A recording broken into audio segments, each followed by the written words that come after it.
ఒక ఆర్థిక నేరగాడు ముఖ్యమంత్రి అయితే అతని ఆలోచనలు ఎలా ఉంటాయో తెలియజేసేదే ఈ ల్యాండ్ టైటిల్ యాక్ట్.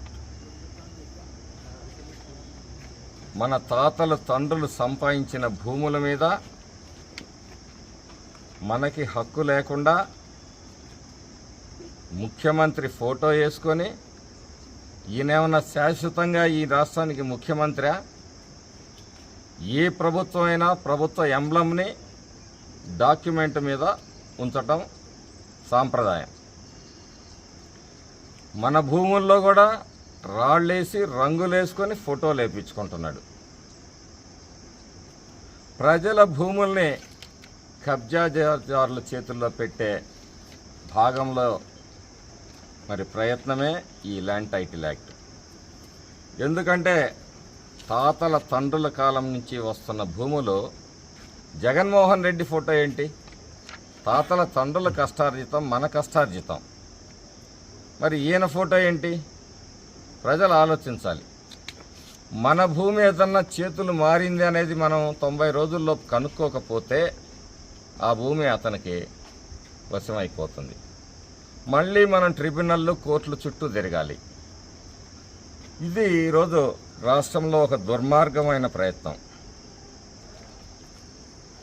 మరి మనం ఏదన్నా భూమి మీద అభ్యంతరాలు చెప్పకపోతే అది టైటిల్ మారిపోతుంది. సివిల్ కోర్టులో విచారణ చేసే అధికారం లేకుండా ఉంది. మరి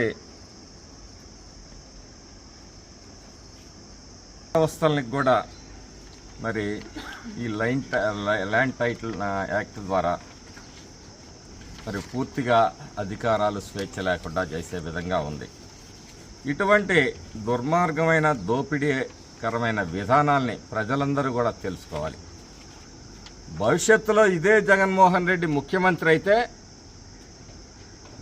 మరి అమరావతిలో ఉన్న మన సెక్రటేరియట్ని, విజయవాడలో ఉన్న పార్కుల్ని ఏ విధంగా తాకట్టు పెట్టి డబ్బులు తీసుకొచ్చాడో, అలానే ఈ ప్రజల భూములన్నింటినీ కూడా తాకట్టు పెట్టి ప్రజల కోసం తీసుకురావచ్చు, ఇంకో దానికి వ్యవహారానికి కోసమే డబ్బులు తీసుకొని వచ్చి ప్రజలకు అన్యాయం జరిగే పరిస్థితి ఉంది. అప్పుడు మీరు ఏ లోన్ కోసం బయటకు పోయి బ్యాంకుల దగ్గరికి పోవాలన్నా చల్లని పరిస్థితి వస్తుంది. ఆల్రెడీ మీ భూములు తనఖాల్లో ఉంటాయి.